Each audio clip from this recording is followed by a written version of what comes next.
Hi, welcome to the tutorial on the Straumann torque wrench. Let's go ahead and get started. There are three pieces to the torque wrench. There is the ratchet itself, there's the internal bolt, and there is the torque control device. So there's three components to it. What we're going to talk about first is we're going to quickly go over how to assemble the device together properly, and we're going to go over a couple of things that can go wrong to where the ratchet doesn't work properly. So the first thing you're going to want to do is take the torque control device and the ratchet itself, and both of those say Straumann on one side. So you want to take it so you can read Straumann left to right on both those pieces. And all you're going to do is slide those pieces together. I do want to point out on the other side, there's no writing. There's no writing at all on the other side. And on this side it says Straumann. So just hold them in your hand so you can put them together.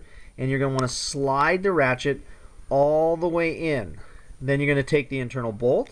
You're going to slide that in there just like that. And then you're going to turn the washer piece. So you just turn that until that gets tight. Notice I'm not turning the nut, and I'll talk about that in a second. Okay, so now that's nice and tight, and the nut here has an arrow on it. The arrow can be pointing away from the teardrop or pointing towards the teardrop. When you're tightening anything or torquing in a final abutment, you're going to want that arrow pointed towards the teardrop.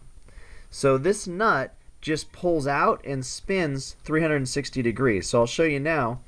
I want to go ahead and pull that out, and I'm just going to spin it so it's pointing towards the teardrop. So now that is ready to operate and be able to be used right now.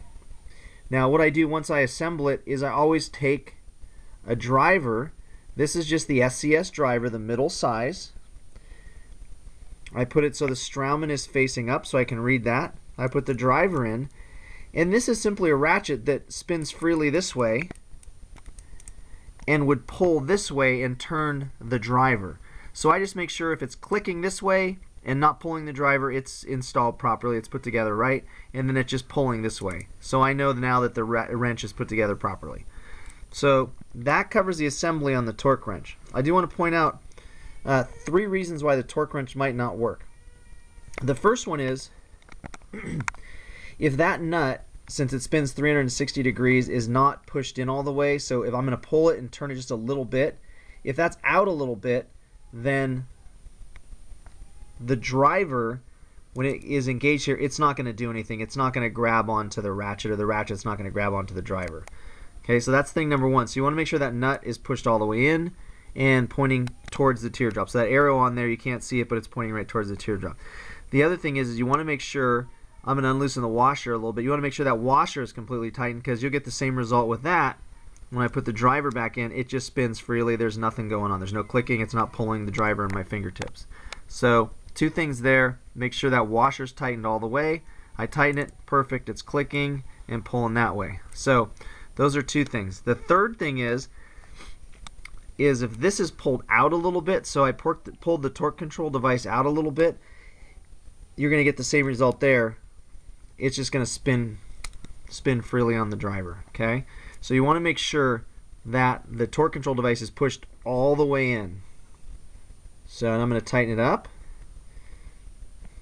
and that handles assembly of that.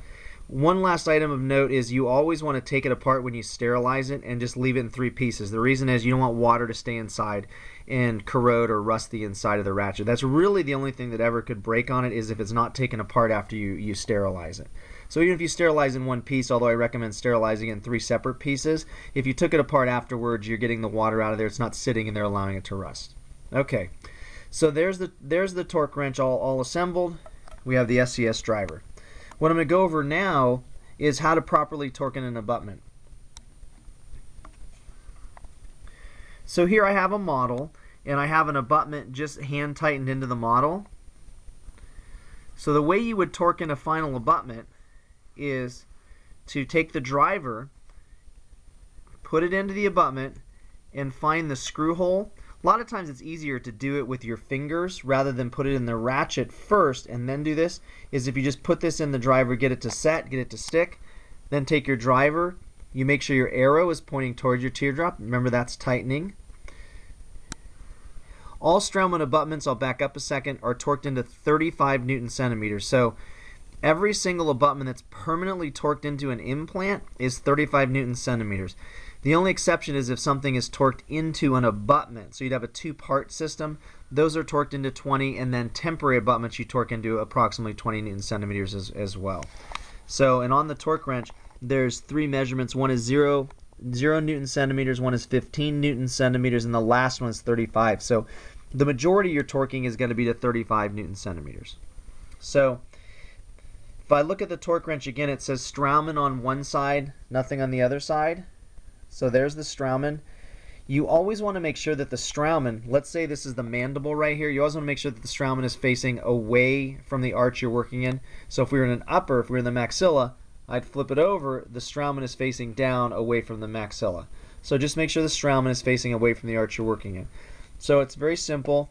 You just put in the driver, make sure it's in the screw, take the torque wrench, put it right on the driver, take a finger to stabilize it,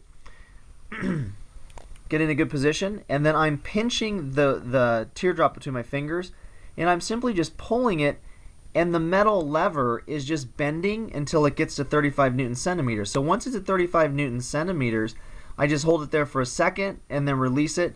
Our abutment is torqued in. That's all you have to do. You don't want to over torque it, you don't want to under torque it, just go to 35. You really have to do it one time. Once that's done, you're completed. So go ahead and take that off. And that completes the tutorial on how to take care of the torque wrench, how to assemble the torque wrench, and how to torque in a final abutment. Thanks.